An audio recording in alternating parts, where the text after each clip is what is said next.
Les amis, je vais vous demander de vous concentrer sur cette image. On voit deux hommes, à première vue, il y en a un qui paraît supérieur à l'autre, on va l'appeler le visiteur.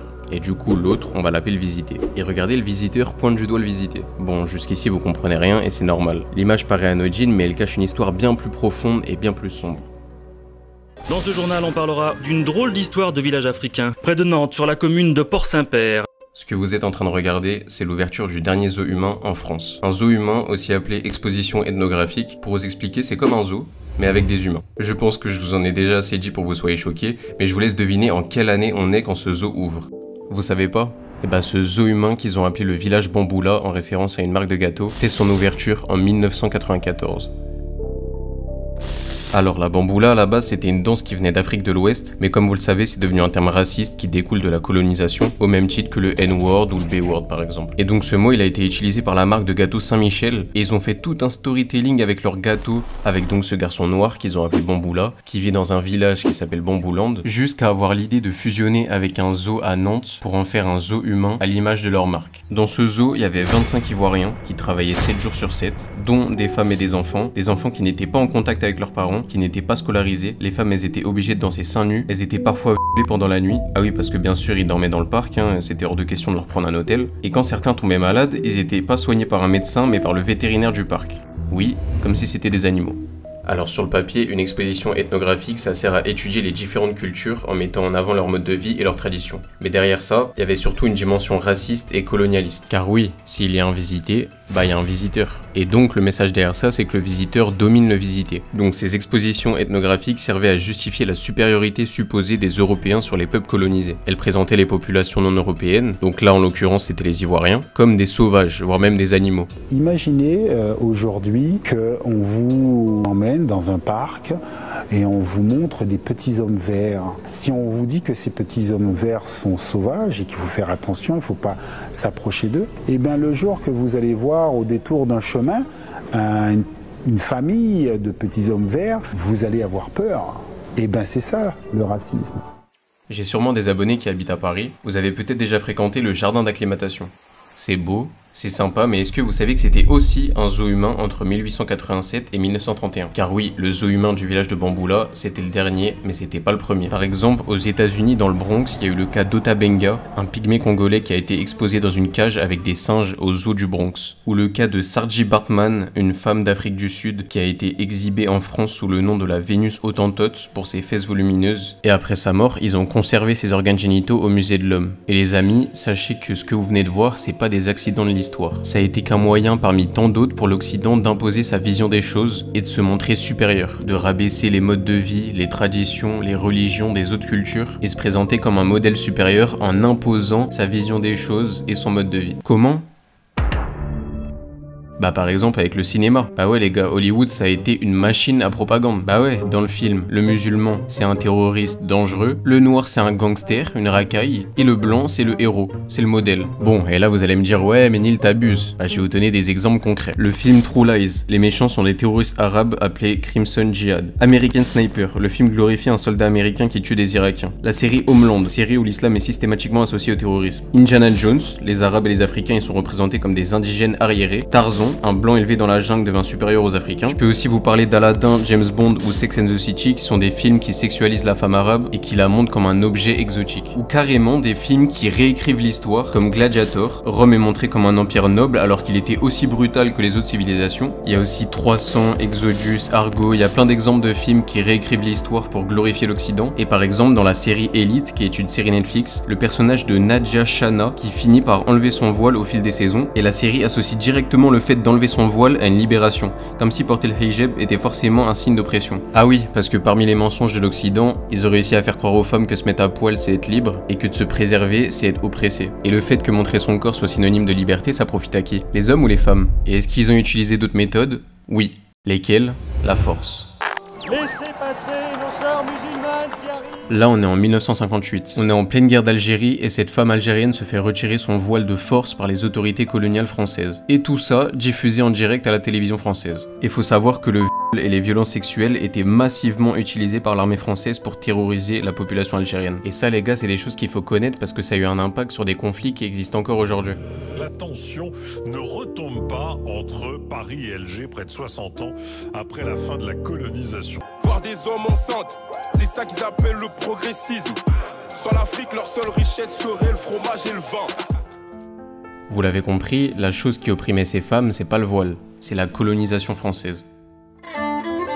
Alors peut-être que t'as du mal à te rendre compte, alors je vais faire une comparaison. Imagine que je viens m'installer chez toi, alors que déjà j'étais pas invité, et en plus je me permets de changer tes habitudes. Genre t'avais l'habitude de manger à midi, et je te dis non, maintenant on va manger à 14h. Ton opérateur c'était Orange, et moi je change ta box, et je te force à passer sous SFR. En plus c'est claqué SFR. Et carrément je me permets de voler des trucs. Genre ah j'aime bien ta fourchette, bah je la prends. Et ensuite je te dis de changer tes habits, ta coupe de cheveux, ton langage, ta croyance, bref. Tu comprends? Et bah tu viens de comprendre ce que c'était la colonisation. Mais là vous allez me dire Ménil, c'est bien mais ce que tu nous montres c'est plus d'actualité. C'était il y a des années, maintenant on a évolué. Alors oui, mais non. La colonisation c'est toujours d'actualité, l'impérialisme occidental c'est toujours d'actualité, et je vais rien vous apprendre en vous disant que le racisme c'est pas terminé. Par exemple ce combat contre le voile, il est toujours d'actualité, mais la méthode utilisée c'est plus la force comme en 58, et d'ailleurs encore heureux, c'est la contrainte. Par exemple en juin 2023, le Conseil d'État a conforté la Fédération Française de Football dans son interdiction du port du voile en compétition. Ils ont interdit la abaya à l'école, et ils veulent interdire le port du voile à l'université. Alors c'est hyper vicieux parce que la contrainte là-dedans c'est tu veux faire du sport, tu dois faire un choix entre ta religion et ton sport. Tu veux étudier, tu dois faire un choix entre tes études et ta religion. Et pour la abaya, c'est encore pire les gars, parce que la abaya c'est même pas un vêtement religieux, c'est juste une robe qui permet de cacher ses formes. Et ça a été interdit à l'école, à savoir primaire, collège, lycée. Donc on demande à des adolescentes de faire un choix entre leur éducation et leur pudeur. Ouais, c'est hyper malsain. Et tout ça sous prétexte de laïcité. Alors je vais vous lire la définition de laïcité selon le site du gouvernement. La laïcité garantit la liberté de conscience, de celle-ci découle la liberté de manifester ses croyances ou convictions dans les limites du respect et de l'ordre public. La laïcité les gars, c'est juste la séparation entre l'État et les religions. L'État il doit imposer aucune religion. Mais du coup chacun est libre de pratiquer sa religion. Alors rassurez-vous, il y a des pays qui sont vraiment laïques, comme le Canada. Au Canada tu peux aller à l'école avec ton voile, avec ta kippa, avec une croix et il n'y a pas de problème. L'Angleterre pareil, en Angleterre tu vois des policières qui sont voilées. Quand on va en Angleterre en fait, on voit des policiers, des gens qui travaillent avec les turbans, avec les trucs, le voile, tout ça. C'est vrai. En fait il n'y a que en France que le voile est vu comme si c'était les hommes qui menaçaient les femmes, qui les obligeaient de mettre ce voile-là. Aujourd'hui dans les médias on essaie de nous faire croire que voile égale islam, comme si c'était l'islam qui avait inventé le voile, alors que non, déjà avant l'islam, c'est les chrétiennes et les juives qui se voilaient, avant les musulmans. Ensuite le voile était présent dans quasiment toutes les cultures, je vous laisse regarder ces images les gars, le voile était présent même en Europe, chez les Espagnols, chez les Italiennes, chez les Corses. D'ailleurs je vous ai parlé de la réécriture de l'histoire dans certains films, mais sachez que l'histoire n'a pas été réécrite que dans les films. Au collège vous avez sûrement appris le théorème de Pythagore, alors vous inquiétez pas on va pas faire de maths, mais sachez que le théorème de Pythagore c'est juste un cas particulier d'un autre théorème qui est le théorème d'Al-Kashi. Et ce théorème il fonctionne sur tous les triangles. Al-Kashi qui est un mathématicien et un savant musulman. Je peux aussi vous parler d'Ibn Sina, c'est un savant musulman du 11e siècle qui a écrit le canon de la médecine, une encyclopédie qui a servi de référence en Europe pendant 500 ans, mais ses découvertes sur les maladies infectieuses et la circulation sanguine ont été reprises sans lui être attribuées. En gros c'est du vol. Est-ce que vous savez quelle a été la première université? Alors ce qu'on apprend en Occident c'est soit l'université de Bologne en 1088, soit l'université d'Oxford en Angleterre en 1096. Mais aucune de ces propositions n'est vraie. La première université a été fondée en 859 à Fès au Maroc. Top, je me permets de faire une petite pause parce que j'ai fait une erreur au moment de l'enregistrement de la vidéo. La première université n'a pas été fondée au Maroc. La toute première université du monde a été fondée en Tunisie. Et c'est la deuxième université qui a été fondée au Maroc. Mais bref, on peut reprendre. Vous connaissez sûrement Isaac Newton, c'est lui qui a établi les lois du mouvement et la loi de la gravitation universelle. Mais est-ce que vous savez qu'il a été inspiré par le travail d'Abu Ali al-Hassan, qui vivait au Moyen-Âge et c'était un astronome, physicien, mathématicien et scientifique? Le truc, c'est qu'on peut pas vous apprendre que la médecine, l'astronomie, les mathématiques, la chimie, la physique, la philosophie ont été fortement influencés par des musulmans, que la première université a été fondée dans un pays musulman, et en même temps vous dire que l'islam est une religion arriérée, qui freine le progrès. Bah ouais, c'est pas compatible. Et pour revenir à la colonisation, parlons directement du père de la colonisation, Christophe Colomb. Vous avez tous déjà entendu que Christophe Colomb a découvert l'Amérique, mais c'est faux. L'Amérique était déjà habitée depuis des millénaires par des peuples autochtones. Ah oui, mais c'est pas des blancs, ça compte pas. Et en plus, les vikings étaient déjà arrivés arrivé en Amérique autour de l'an 1000. Donc ouais, Christophe Colomb, ça aurait été une fraude jusqu'au bout. Et Marco Polo, il a découvert la Chine. Et bah non, toujours pas. Qui c'est qui traitait déjà avec la Chine? C'était les Arabes et les Mongols. J'aurais pu aussi vous parler de l'héliocentrisme, attribué à Copernic, alors qu'Al-Tusi et Al-Zarqali l'avaient déjà décrit. Du premier hôpital moderne, fondé dans un empire musulman au 8e siècle. De l'aviation, attribuée aux frères Wright, alors qu'Abbas ibn Filnes avait déjà tenté un premier vol. De Jabir ibn Hayyan, qui est considéré comme le père de l'alchimie. Et de Lavoisier, qui lui a un peu volé la vedette. Mais c'est des sujets qui peuvent plus être à débattre. Mais voilà, si ça vous intéresse, je vous encourage à vous renseigner dessus, c'est hyper intéressant. Et par exemple, je vais aussi vous parler d'Al-Khwarizmi, qui est considéré comme le père de l'algèbre. Et ça, il n'y a aucun débat là-dessus, il est reconnu même en Occident. Mais ce que vous devez retenir de ces exemples, c'est que l'histoire, bien évidemment, elle est écrite par celui qui tient le stylo. Vous voyez où je veux en venir? L'histoire n'est pas racontée par le visité, elle est racontée par le visiteur. Les vainqueurs l'écrivent, les vainqueurs racontent l'histoire.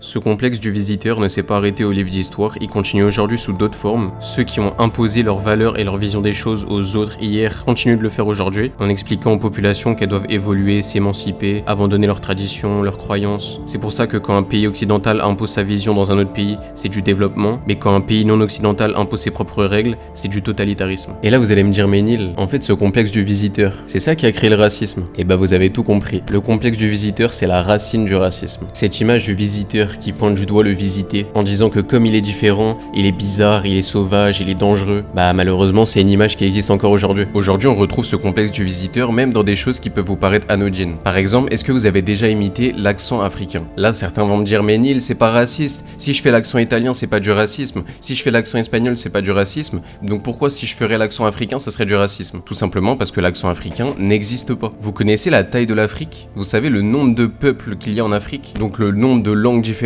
et le nombre d'accents différents. Il y en a beaucoup qui font encore l'amalgame noir égale africain, mais pas tous les Africains sont noirs et pas tous les noirs sont africains. Et encore une fois, regardez la taille de l'Afrique, tu ne peux pas réduire une personne en disant qu'il est d'origine africaine. Il y a énormément de peuples, il peut être sénégalais, comme il peut être algérien, comme il peut être congolais. D'ailleurs, regardez la carte de l'Afrique. Vous remarquez rien? Les frontières sont droites, elles forment des lignes droites. Tout simplement parce que pendant la colonisation, les Européens ont tracé les frontières à la règle, sans tenir compte des réalités ethniques, linguistiques ou culturelles, ce qui a créé d'ailleurs des conflits, parce que du coup ils ont fait habiter dans le même pays des peuples qui étaient complètement différents, parfois même rivaux, et cette mécanique de racisme du coup existe encore aujourd'hui. Par exemple, quand une influenceuse dit j'ai envie de faire un voyage humanitaire en Afrique, mais ça veut rien dire. L'Afrique c'est gigantesque et les situations sont complètement différentes en fonction des pays. Alors je sais que c'est pas forcément volontaire, c'est de la maladresse, mais ça reste raciste. En France, l'outil du visiteur c'est les médias. Bah ouais, un jeune de banlieue arabe ou noir c'est un voyou, mais le blanc riche et escroc c'est un homme d'affaires controversé. Si demain un arabe fait un attentat, c'est un terroriste. Si c'est un blanc, on va dire que c'est un déséquilibré, qu'il avait des problèmes. Bref, et récemment on a eu le cas de Merwan Benlazar, un humoriste qui était venu faire sa chronique sur France 5, mais après l'émission il a été viré parce qu'il avait une barbe un peu trop longue et parce qu'il était musulman. En gros c'est ça. Alors vous n'arrivez pas, en vrai la seule chose qu'on lui reproche c'est d'être arabe et musulman, parce que la barbe quand c'est un blanc ça dérange pas. D'ailleurs Morandini il est toujours à la télé, non? Il faut savoir les gars, on est tous influencés par le mode de vie et la vision des choses imposée par le visiteur. Par exemple, si demain vous allez chez des gens que vous n'avez pas l'habitude de fréquenter et au moment du repas ils mangent par terre et avec les mains, vous allez vous dire quoi? Que leur façon de faire elle est un peu arriérée, voire bizarre. Mais si je vous dis que c'est meilleur pour la santé de manger par terre et que c'est prouvé scientifiquement, on devrait manger plus souvent par terre et on devrait manger avec les mains. On nous a mis dans des positions très confortables mais qui sont pas du tout physiologiques, où en fait quand on est assis tranquille sur une chaise, on mange jusqu'à ce qu'on n'en peut plus et puis après on se met à l'arrière de la chaise et puis on a le bide, on va exploser. Alors que quand on mange assis par terre, le fait d'être assis en tailleur, vous croisez vos jambes, vous appuyez sur votre estomac, vous mangez moins, vous diminuez un petit peu vos apports caloriques. Mais quels sont les peuples qui mangent par terre? On a les Arabes, les Indiens, les Japonais, les Thaïlandais, beaucoup de peuples africains, mais forcément l'Occident ne veut pas vous dire que ces peuples ont un mode de vie plus bénéfique. Dans l'imaginaire collectif occidental, manger par terre c'est un truc primitif, sauvage, voire sale, alors que c'est meilleur pour la santé. Et d'ailleurs j'ai une anecdote personnelle un peu drôle. Faut savoir que nous les musulmans quand on fait caca, on s'essuie les fesses avec de l'eau. Et j'ai déjà parlé de ça à quelqu'un, il m'a dit mais tu te laves les fesses avec de l'eau, c'est trop bizarre. Et pourquoi c'est bizarre? Parce que c'est pas la norme occidentale. Mais encore une fois, c'est prouvé que c'est beaucoup plus propre de s'essuyer les fesses avec de l'eau qu'avec du PQ. Donc si quelque chose est bizarre, c'est de dépenser son argent dans du PQ et d'être moins propre que de s'essuyer les fesses avec de l'eau. Et c'est comme le fait de manger sur une table, il y a un avantage commercial. On vous fait acheter des tables et des chaises, et là on vous fait acheter du PQ. Bah voilà, je voulais juste raconter une anecdote personnelle, je sais c'est un exemple de merde, sans mauvais jeu de mots. Bref, parlons sérieux. Là où je voulais en venir, c'est que le visiteur impose ses valeurs comme si elles étaient universelles. Donc si tu sors de la norme, bah t'es bizarre. Par exemple, la moralité c'est subjectif, sauf que le visiteur impose sa norme de moralité. Donc si ta moralité sort de la norme, bah tu vas être rejeté. Alors j'ai pas envie de faire une généralité. Aujourd'hui on a des partis, des groupes, des associations qui ont comme combat d'accepter les minorités. Mais quelles minorités? Les minorités minorités qui se plient aux normes du visiteur, les minorités qui adoptent les valeurs occidentales. Je pourrais donner l'exemple du féminisme sélectif, en revenant à ce que j'ai dit tout à l'heure, à femme voilée égale oppression et femme qui se déshabille égale liberté. Mais encore une fois, j'ai pas envie de faire une généralité, mais le combat contre l'islam, justement, il s'explique parce que l'islam, c'est une religion qui a ses propres normes morales, son propre système de valeurs, ses propres lois, sa propre politique. C'est un système qui est ni capitaliste, ni communiste, ni de gauche, ni de droite, c'est l'islam. Donc vous comprenez que le visiteur n'aime pas ce genre d'idéologie. Et ça, c'est un bel oxymore. On a une ouverture d'esprit, mais pas tant ouverte que ça, un féminisme sélectif, une acceptation des minorités à géométrie variable, et une démocratie à géométrie variable, parce que les pays sont qualifiés de civilisés ou barbares selon leur degré d'alignement avec l'Occident. Mais donc en fait, on rejette toujours celui qui est différent. Donc est-ce que les mentalités ont changé depuis les œufs humains? Eh bah, j'ai pas de réponse à vous donner. J'ose espérer que oui, mais je vous laisse débattre dans les commentaires. J'ai commencé cette vidéo en vous parlant des œufs humains parce que c'est un exemple choquant et que pas tout le monde connaît. Mais j'aurais pu aussi vous parler des camps de concentration par exemple. Là, vous pensez forcément à l'horreur de l'Allemagne nazie pendant la Seconde Guerre mondiale, mais sachez que les camps de concentration ne sont pas nés avec Adolf Hitler. On oublie souvent de dire, c'est que c'est pas lui qui a inventé ces méthodes. En 1899, pendant la guerre des Boers en Afrique du Sud, les Britanniques ont inventé les premiers véritables camps de concentration. Il y a eu environ 28 000 morts dans ces camps et environ 22 000 enfants. Et je suis prêt à parier que beaucoup d'entre vous n'étaient même pas au courant, mais c'est pas fini. L'Espagne a utilisé des méthodes similaires à Cuba. Et là, on parle de 400 000 civils cubains morts dans ces camps, entassés, mal nourris, victimes de maladies et de violences. Et d'ailleurs, pendant la colonisation française en Algérie, l'utilisation de gaz asphyxiant était une méthode très utilisée, et c'est une méthode qui peut nous faire penser évidemment aux chambres à gaz. Alors je tiens à préciser les gars que ça soit les crimes de l'Allemagne nazie, des Britanniques ou de l'Espagne, c'est une horreur. On n'est pas là pour faire de la comparaison. Mais encore une fois, je pense que certains d'entre vous n'en avaient jamais entendu parler. Tout simplement parce que comme on l'a vu, l'histoire est racontée par le visiteur. C'est lui qui tient le stylo. Et le visiteur se justifie par sa soi-disant supériorité. Un crime commis sur le visiteur fera beaucoup plus de bruit qu'un crime commis sur le visité. Paul a tué plus que Hitler, c'était congolais donc ça compte pas. Alors est-ce que c'est bon? Maintenant vous comprenez cette image?